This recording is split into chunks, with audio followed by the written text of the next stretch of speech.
Coming up on Guys Talking Sports, we're all over the place when it comes to sports. We're going to talk NFL, we're going to talk NBA, we're going to talk about contracts, we're going to talk about everything. Major League Baseball, we're going to talk about that. What happened at the Espys as well. My guest host, Adrian Catwell, joins me right now on Guys Talking Sports.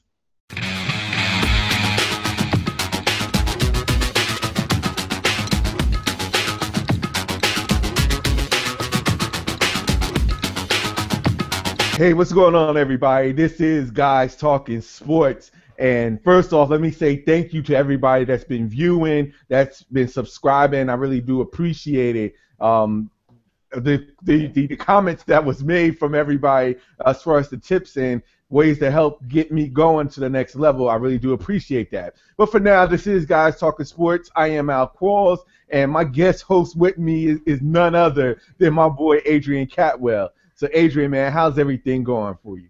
Everything's good, man. Can't complain. Just working. Happy to finally got a spot available to sit down and talk about what's going on in this crazy world we call sports.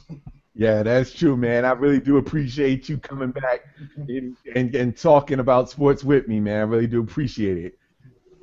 I'm looking forward to it. All right, so I'm ready to dive right in. Yeah, so let's get started. And it's unfortunate because we really don't have that much sports going on as of right now. With everything right now, it's just been basically like the NBA Summer League. Let me start off with the Espys, I guess we could say, since that was last night. Now, I do have to admit, I also did not. I haven't watched it. I didn't watch the Espys. Because I had something else going on.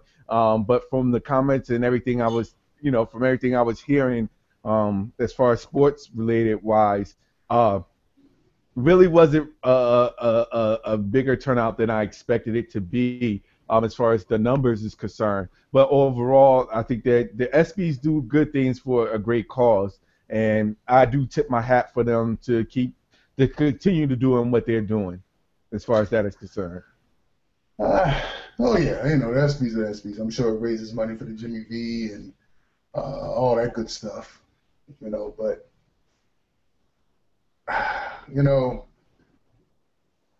I'm no Kardashian follower.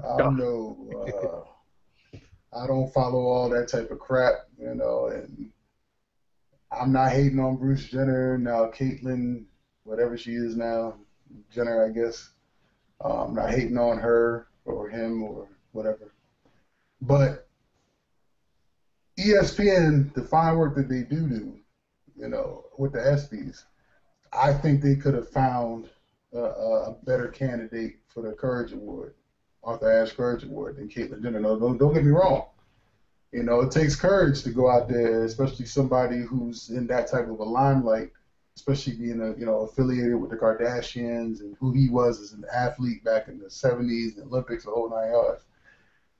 For him to go and do what he did and publicly, you could see the progression over the years. He did, you could tell that eventually he probably would have went down that road. But like Devin Still, his daughter, the linebacker, defensive end linebacker for the Cincinnati Bengals, his daughter is fighting cancer. The Bengals was nice enough to pick him up to make sure that they were able to have adequate health care for his daughter.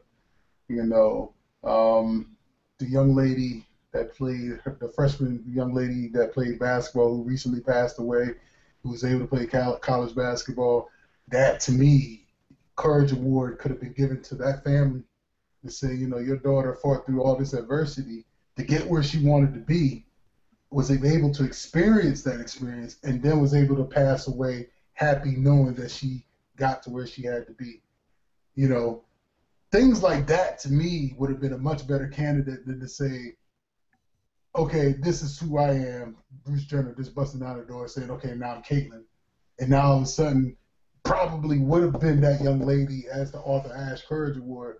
Oh no, Bruce Jenner, oh no, we got to, to me, that's what's really kind of sad, because it's marketing the Caitlyn Jenner brand, whatever, is marketing her brand. It's getting more clicks for her, making more money for that, situation. Where other people who it may not have gotten more clicks or it may not have gotten more money, but there were tons of individuals who were more deserving, in my opinion, to get that award. But that's just my 2 cents. I could be wrong. Folks could be thinking totally different than I am. So, and I'm not bashing the LBGT. I'm sorry, LG. Well, I'm not bashing that community. I'm sorry if I said your initials wrong. I'm not trying to bash that community at all. I'm just saying that it's from a sports perspective. There were other candidates that I felt that was more deserving than the Caitlyn experience. I guess I'll leave it at that. No, basically, you pretty much just took the words right out of my mouth. I also agree with you. I thought Lauryn Hill, if anybody, should have been more deserving Right. than Caitlyn Jenner. And it's not to say that what Caitlyn did was achievement of her. That was an achievement in her own right. But as far as from a college perspective, like as far as a sports perspective, what was done.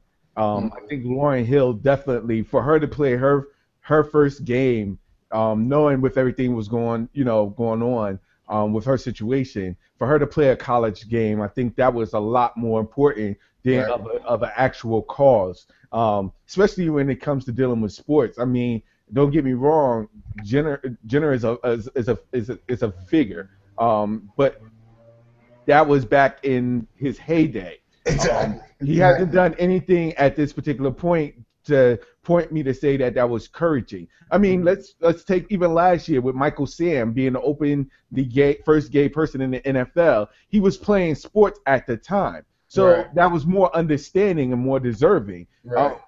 Like you said, I think that this was more of I don't know. I don't know.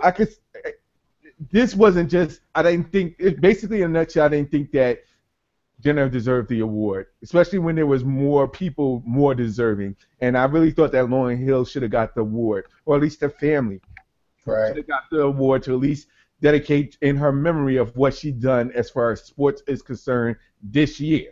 And for her to overcome the obstacles of what she did this year, I think that was more deserving. I agree.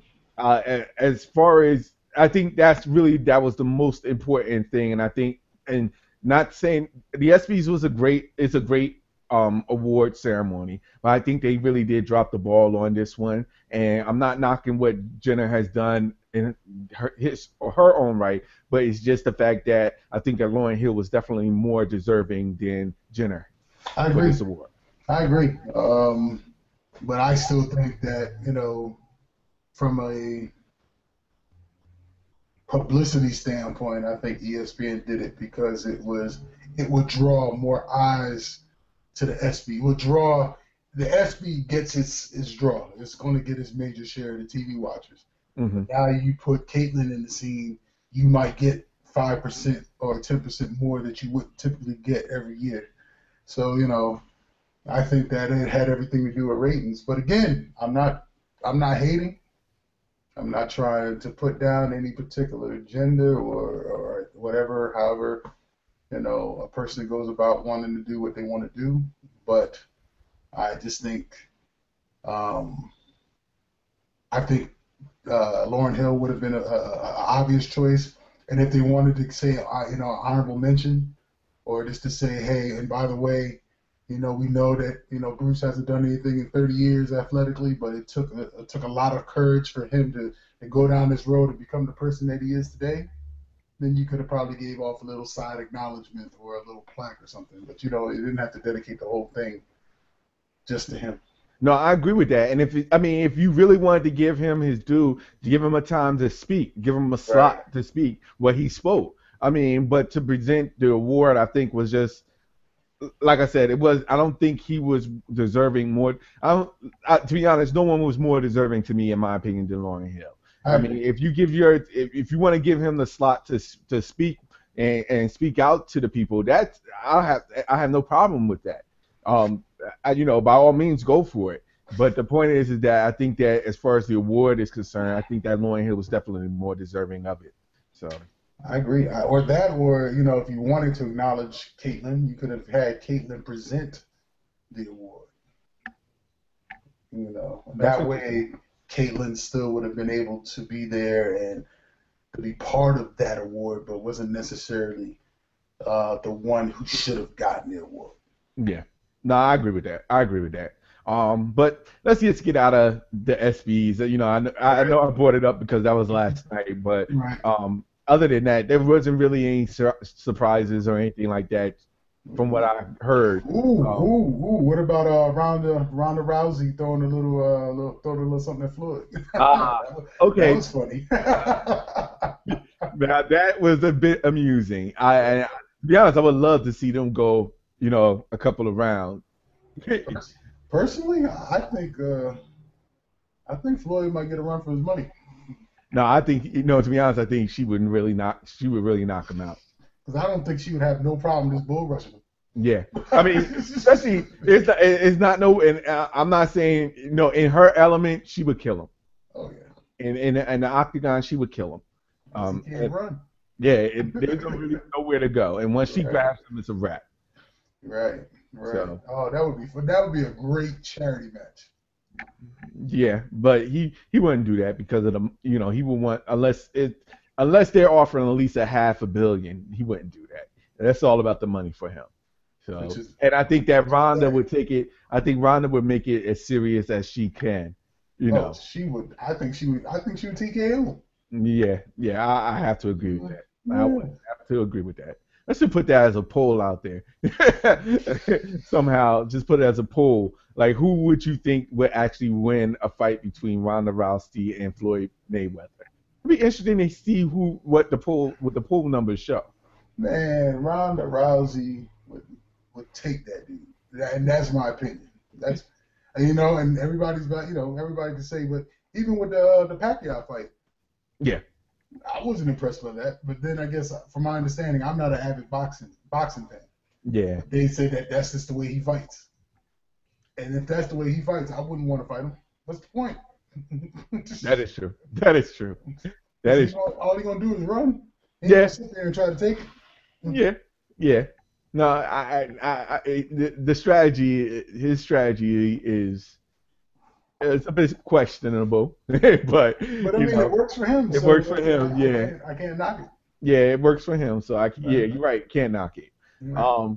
But other than that, I mean, the SBs wasn't really, Oh, let me ask you a question because Mm-hmm. that's something that I wanted to ask you in regards.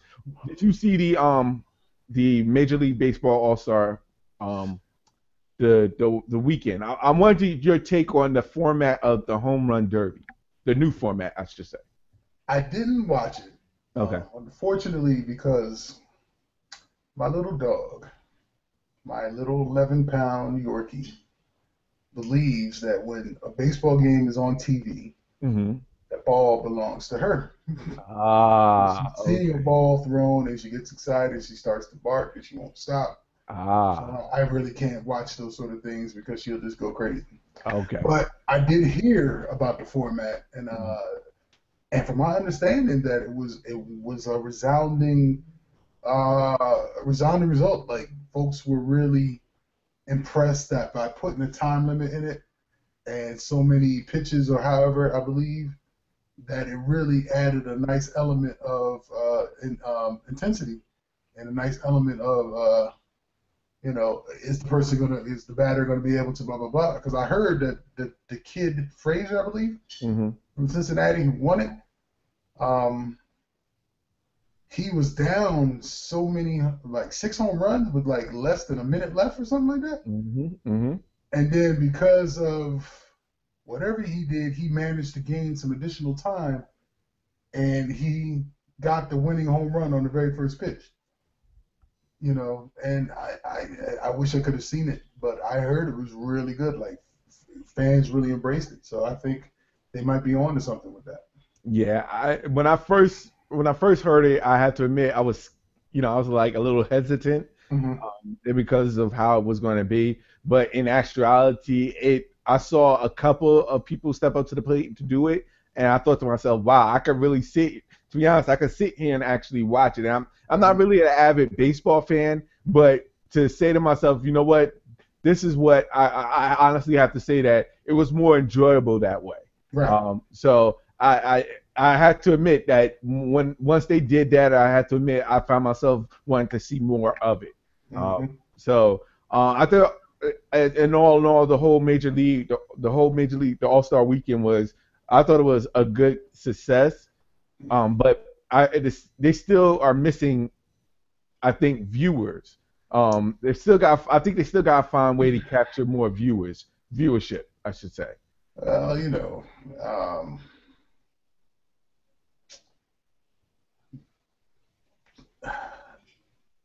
baseball back when it was in its hey, you're talking about the early 1900s, Hmm. probably, I would have to say, in my opinion, probably until the strike year of 94, probably was still doing its thing. The strike came, and I think it took a little luster because it took Sammy Sosa, Mark McGwire, and the whole home run, chase of 61 to really bring some excitement back into baseball. So I think the strike really did its damage. But now, with football being as popular, it's a contact sport. Um, Fans are hungry for that type of entertainment. Um, Basketball has its stars, so when the stars are on the brightest stage, it's always going to have some really high numbers. Yeah. Baseball is just a grind. You got 16 football games, so you just got 16 weeks. You got 4 months in a day to watch your team play, unless they make the playoffs, and then you're fortunate to get a couple more weeks of football. Baseball, you don't necessarily have to be watching in April, May to be turning on to the playoffs come October. I mean, you got such a huge window. And with that being said, I think the fans are still there, but they're so conscious about time. They're saying that a baseball game could be anywhere from 2.5 hours to 3 hours to 4 hours, depending on if it goes extra innings, blah blah blah. But I think a lot of people, and I'm not gonna say a lot of people, I think those who are disheartened by the length of baseball or the style of baseball have to understand that baseball is never it was never built to be an offensive sport. It's always been about the pitchers. Yeah. So if the pitchers are on and there's no offense, baseball enthusiasts are loving it because the pitcher is just dominating the other team. And then if you just so happen to have one dominating pitcher versus another dominating pitcher and you're going dueling, that's interesting baseball. But for Yeah. those who are casual fans and they see that, oh my God, it's still 0-0, we're in the seventh inning. God, this is so boring. There's no action. There's no nothing. They'll never understand that. They don't understand that baseball is a premise on pitching and defense. The opposite. The premise of baseball is to prevent the other team from scoring. So when you have a game that's 16-2, it was just a really bad game. But if you have a game that's 2-1, that's an excellent game. Yeah. Whereas football, the name of the game is to try to get as many points as you can. And you can see now that football is definitely an offense. It's geared towards the offense to score as many points, and that's what makes the fans happy. No, You're never going to be able to get that type of reaction from baseball just because it's just not built that way. Unless you put a ball on a tee, or you just have it like in the homer hitting contest where the Jew just kind of lobs the ball up there and gets kind of see where it goes. Outside of that, it's just never going to happen that way. No, I agree with that. I agree with that. And you brought up an interesting theory in regards to baseball being more of a defensive sport. And I think a lot of the fans right now are always looking at offense. Like, for example, with football, of course, like you said, it's to score as much points as possible. So a lot of people want to see that touchdown scored or, however long as you're scoring points. Same thing with basketball, I guess you could say as well. A lot of people are more excited when they see a high scoring game than a defensive game where they're only scoring like 60 to 70 points. It's not that much excitement. The defense may be good, but like you said, it may not be excitement. Fans are looking for that offense where something is happening. And, for baseball, from that perspective, like you said, I think the casual fan doesn't enjoy the actual moments of baseball, in regards to if it being like a 1-1 tie in the bottom of the seventh, or a 2-1 game in the middle of in the eighth inning. Um, Right. I think you're onto something when it's like if it's a 16-2 game, the fans is going to be tuned out completely. Right. Right. So I mean, you're onto something with that. it is no different than if you go watch a football game and the score is 3-3 in the middle of the fourth quarter. People are saying, "Oh, God, oh my goodness, this is an ugly game." Blah blah blah blah blah. People don't want to see 3-3, 6-3 games in the NFL or 9-6. People want to see 45-32 games or 45-44 games. That's just the thirst of offense and the thirst of excitement that they want in sports. That's why basketball, though, will always be popular as long as the team is doing well. The team is doing well because it's always up and down, up and down, up and down. Don't get me started on the quality of athletes in basketball that's jumping to the pros where they can't hit jumpers and all that type of stuff. That's just another conversation, another guys talking sports. You can talk hours for that. The college isn't really developing their players like they used to in the 80s and the 90s or 70s or anything prior to when the one and doneers, because it's way more one and doneers than actually I think honestly though, on the side note, the NBA should just go ahead and let them jokers go back come from the NBA, from high school, jump to the NBA. Because if they sit there and they take that shot to think that they're that good to go to the NBA, coming out of high school and they don't get drafted, they lose their amateurism, then they're SOL. But anyway, that's another conversation. But getting back to football and baseball. Yeah, no, you're right. This is another conversation. I can see that right now. Folks can argue till they're blue in the face. I've heard different, and this is for all sports. Mm-hmm. They'll sit there and say, well, baseball players, high school baseball players jump from high school to the pros. And yeah, they'll sit there and be journeyman minor league players for their entire career. You know what I mean? Yeah, you might be sit there and play baseball, but if you're 19 and you're in single A ball making $2,000 a week, you're no different than the honest Joe that's getting a college degree that has a pretty decent job. You know what I mean? And those seasons are only for like 3 weeks. 3 or 4 months. What happens when you're not playing? The checks don't come in no more. You know what I mean? So You're right. Absolutely right. And that's where you saw less people or less athletes, high school athletes in basketball, jump from high school to the pros, because that whole possibility of losing your amateurism if you don't get drafted. Once you declare for the draft, you lost your amateurism. You can't go back to college and play ball no more. What you gonna do? You gonna think that then your only option is to go overseas, and then what happens if you don't develop into that player to make the NBA? Then you just stuck as a journeyman overseas somewhere playing ball for the next 12 to 15 years or however. So maybe, because you didn't see that many people jump from high school to the pros in basketball. You had the Kevin Garnett's, you had the LeBrons, you had just a few. And then you've realized that the quality of college basketball was better. The quality of the NBA was better because they were getting more skills and honing their craft in the college game. And that way, you're not seeing NBA scores of 75, 74. You were seeing scores of 112, 106 every night. Even with the so-so players in the games, you're still getting up to 100 because they can hit a 15-footer consistently. You know what I mean? Yeah, the change. It's the change of the times. That's what that is. And then I forget. Maybe I was talking to somebody at work or somebody. They're like, "Man, how you going to sit there and deny that individual who might be, they're coming from a family who's really poor, blah blah blah blah." okay, I'm not knocking that.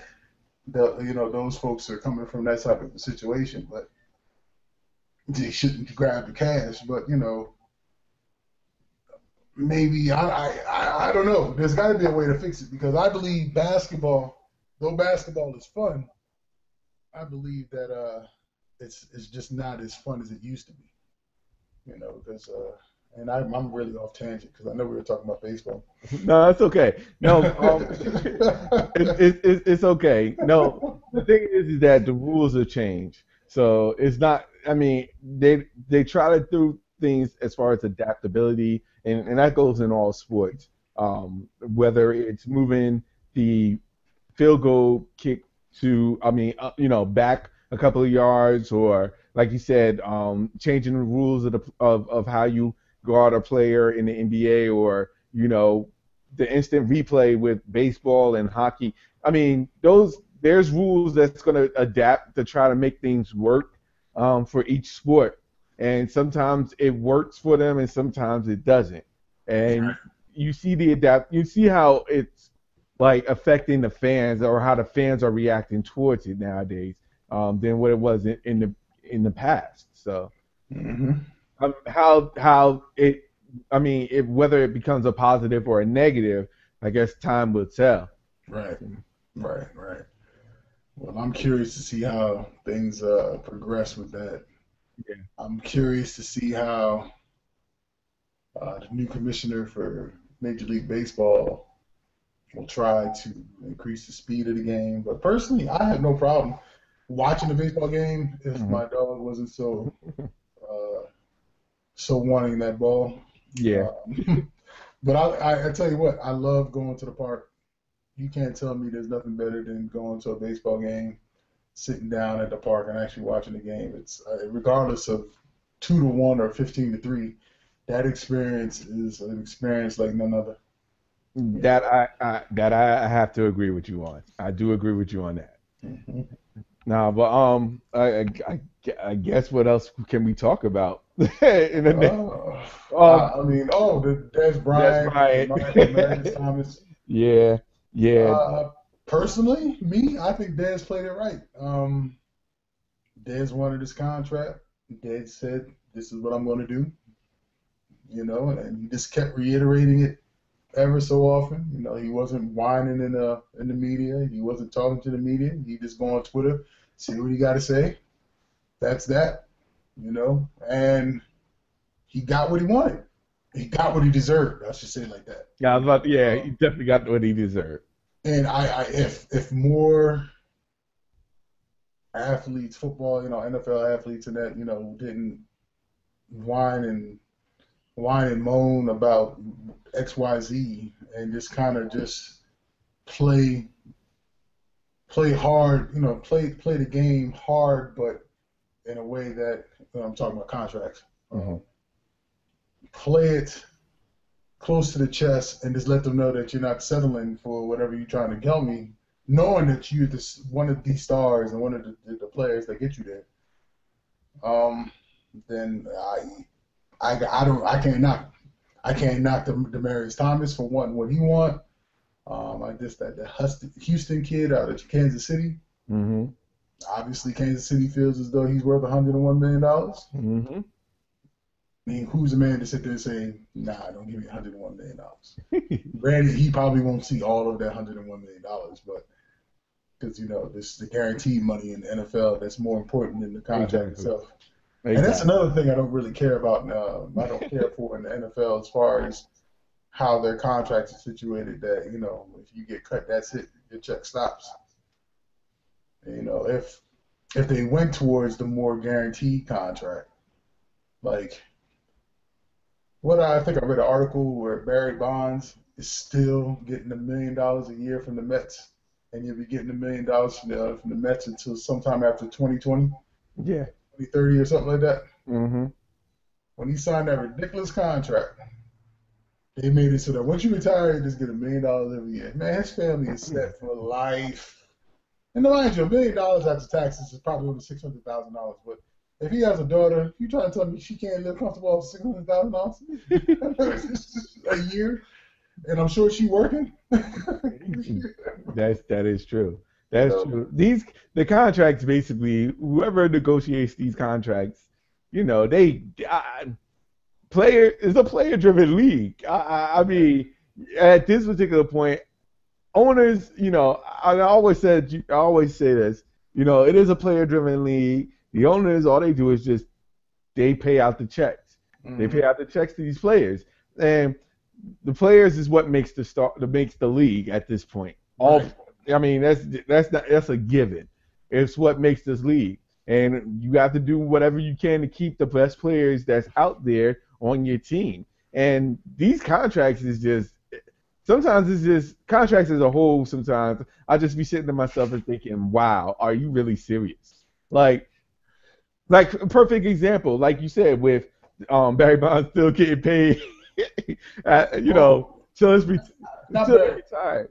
It wasn't Barry Bonds. I'm sorry. It was not definitely not Barry Bonds. Bobby Bonilla.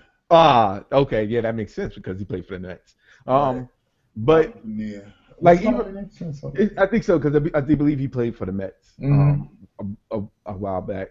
Yeah. Um, but I was saying, like, as far as contracts is concerned, like people, like these contracts, even when you get bought out of your contract or get amnesty, they still paying you however they do the contract. You still get paid a certain amount of money, majority of what it is that you're owed. Mm-hmm. Or, it's amazing with these contracts.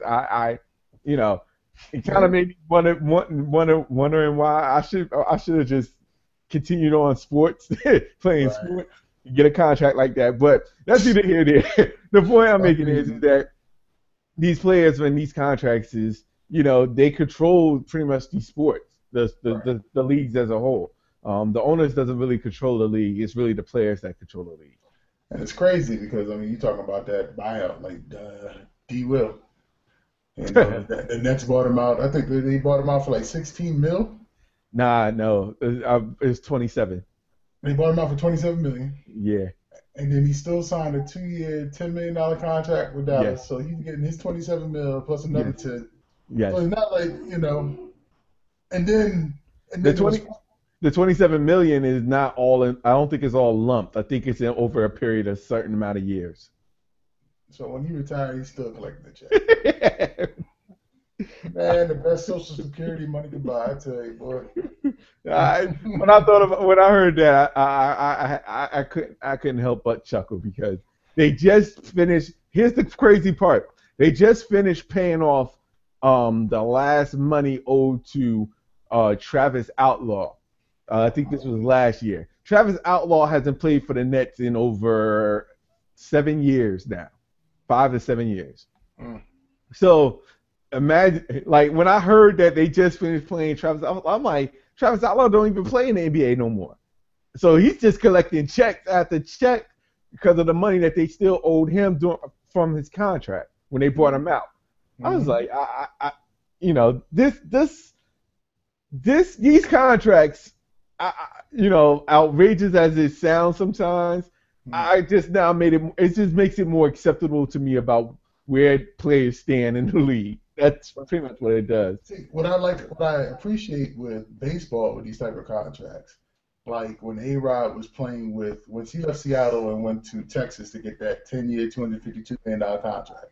Mm-hmm. He played X amount of years, and then I think he was traded to the Yankees because the Yankees took on the contract that he was on and renegotiated it and made it a bigger contract.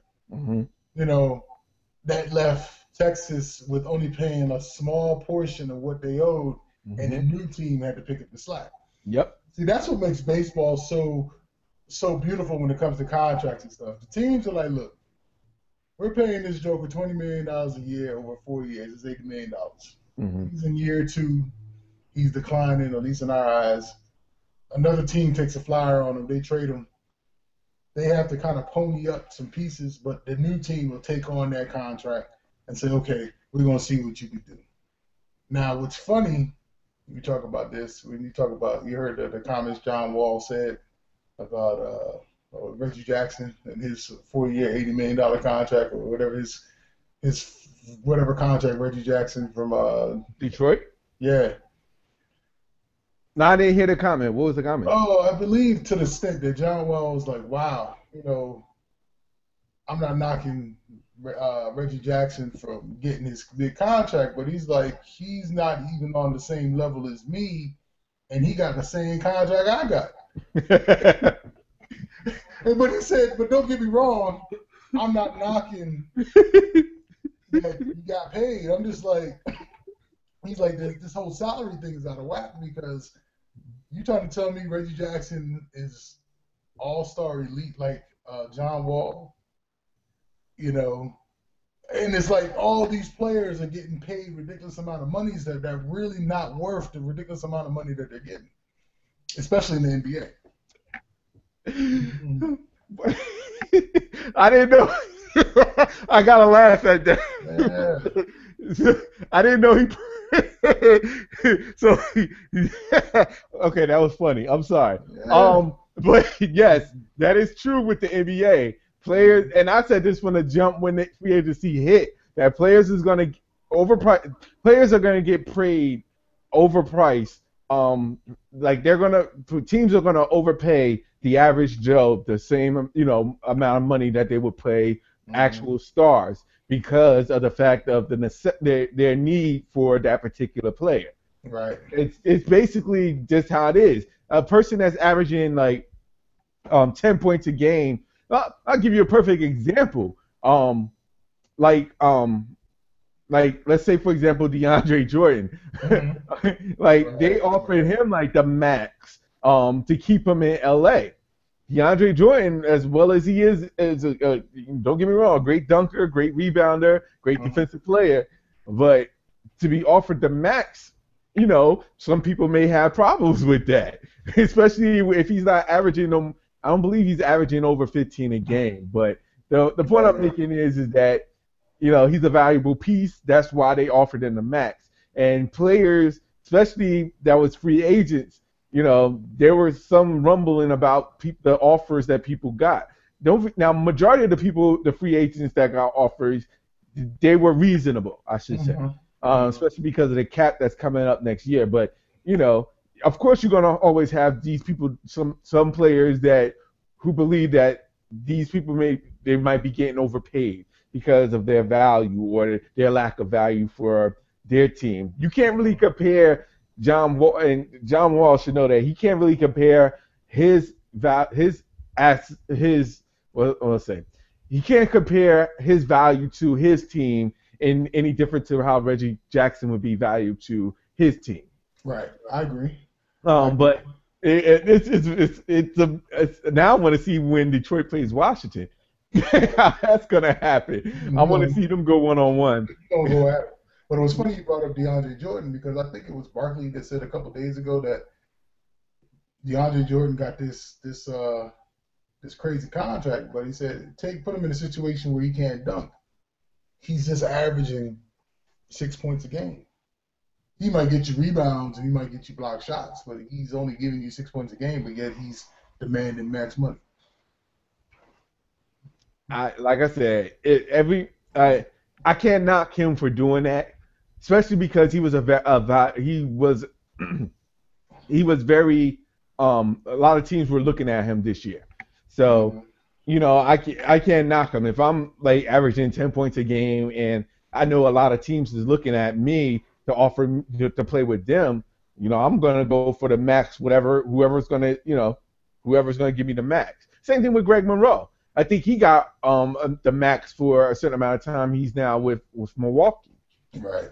And a lot of teams didn't feel as though I'm not saying a lot, but some teams may have felt as though that he's not worth the max player or max contract. But I could see how they can use him in Milwaukee to free up the Greek Freak and Jabari. Oh yeah. And that whole nucleus. No. The Bucks. I say this right now. The Bucks team they jumped from, I think it was in 6th place in the Eastern Conference last year. They jumped from 6 to maybe 4 or 5. They moved up a notch. Mm-hmm. They definitely moved up a notch. And the way Kidd is coaching them, I put it like this. I do have to say this. I mean, as much as I couldn't stand him. I mean, I was upset with how he left Brooklyn. Me being a Mm-hmm. Nets fan, but I do have to respect that kid has done a great job in Milwaukee. I gotta Yeah, give him props for that. yeah, So and now he's got a team, a young team that's a playoff bound team that is going to make some noise. right. I mean, to be honest, there is really four teams that I could say right now, which includes the Cavs in the East, that really made significant strides this year, and the Bucks is definitely one of them. Who the other two? Um, it's the Bucks, Cavs, the Miami Heat, and the Washington Wizards, unless otherwise. Unless So, so I you don't think the Wizards losing Pierce was that big of a deal? no, because they picked up Allen Anderson. So I mean, he's a poor man's Paul Pierce. I don't think they is. I don't. To be honest, I don't really think they took a step back in my opinion. And with Wall being more hungry because of the opportunity that was missed in the playoffs, Mm-hmm. I would not be surprised if he comes there with a determination of not just making the playoffs but making some noise in the playoffs. So Right. True. you know, I really don't think Washington took a step back at all. Losing Pierce to me, I don't think it's going to be a big issue. Mm. If anything, like I said, adding Allen and Jared Dudley, I think y'all got now. Yeah. I think y'all. I think the Washington Wizards is going to be fine. I really do. Now, one last point in the NBA. Hmm. I think I read where Mark Cuban is throwing out the idea of having 10 teams up the playoff season from 8 to 10 for the East and the West to help eliminate teams from trying to tank to get the number one pick. And he was saying that by upping it to 10 teams, he said give the first and second place teams in the playoffs, the A first bye. round bye, and then have them. He said the two lower seeds, the 9 and 10, to have a 5 game series to then determine and then move on to a 7 game series moving forward. He turned it into the tournament. Hey, He turned but you it. know what? But can you really knock that though? Because No, I then can't. because now just like with baseball when they expanded it and added an additional wild card team, teams now have that opportunity that are close can now scratch and say they can make the playoffs, and then you have less teams just playing like crap, trying to get the number one ping pong ball like the Knicks, and end up getting picked number four. you know. No, I do understand that. Because there was also talk about Adam Silver possibly changing up the format of the playoffs. Yeah. No matter and then based off the records. So I don't know if there's still more they're continuing the talks on that or not. I'll put it like this. At least I give Adam Silver some credit because he's trying to mix it up Mhm. to see what's beneficial and he's hearing what the complaints are in regards to the NBA is concerned. But and real quick, Mark Cuban's idea is not really it's not bad at all. It's just it would be interesting to see if, to be honest, I would be interested to see if Adam Silver and the NBA actually consider something like that. And I mean, I would like to see what the players would think about that as well. I don't I think the mean, players union would be, you know, I don't think they'd be mad because now that team that was possibly missed the playoff of 1 game now is that team that's getting additional playoff money. The stadiums, the arenas, those teams are getting more concession money, more ticket sales, more media things, and all this type of stuff. It's a win-win for everybody. Everybody's going to get a piece of the pie, one way or the other, that is true. and it's But more basketball. that is true, but that may be that's true too. Like I said, like I don't see an issue with that. I'll be interested to see if Silver would actually consider something like that. I say, why not? I mean, change it up a minute. Change it up a while. If it don't work after one season, or you don't think it's a good field, you can always go back. Say, it didn't work all that great. We're gonna go back to 8 games. 8 teams. Yeah, they did that with those NBA balls back in the day. Right. Exactly. But we could talk. We could continue the conversation and talk about this throughout the night. But I do have to do some things around this time. Yeah, man. So, real quick for everybody, of course, this is Guys Talking Sports. I'd like to thank my guest host, Adrian Catwell, again for gracing his presence to talk sports with me, man. I really do appreciate it. Oh man, look, it's always fun. Like I said, we started off the conversation like we don't have really much to talk about, and then now we sitting there talking as if we could talk for another 2, 3 hours. Yeah, yeah, So there's always something to talk about. It's just a matter of definitely. just getting there. Yeah, exactly. It's from now on, we won't be like, yo, what are we gonna talk about? We're just gonna just talk and just Right, let it flow, let it right. flow. But for everybody that don't know where they can reach you, let them know where they can reach you at, man. Oh, you can find me on Twitter. I believe my handle is Adrian Cat 1963. Adrian Cat 1963. That's ADRIANCAT 1963. So did you drop Cat Daddy? Oh, that's what it is. Oh, oh, okay. Or it might be Cat Daddy 1963. It's all good. Actually, it is Cat Daddy 1963. I, I thought you had a new handle or something. No. It's all good. It's Cat Daddy 1963. It's Cat Daddy 1963, right? All right, I'll make sure I'll make sure I post that up on the screen so that they can Oh see man, yeah, I'm it. sorry. No, it's all good. I was like, wait, he changed it up for me. Okay. Oh man. It's all good. Again, man, for everybody else, you guys, you can see my screen handle. It's I am Al Qualls. You can catch me on Twitter, catch me on Instagram. I really don't be on Facebook anymore. I don't know why. I don't, but I just don't at the particular moment. I pop in every now and then, but that's pretty much it. Also, for those who haven't subscribed yet, please do take the time and just hit the subscribe button on the lower right hand side.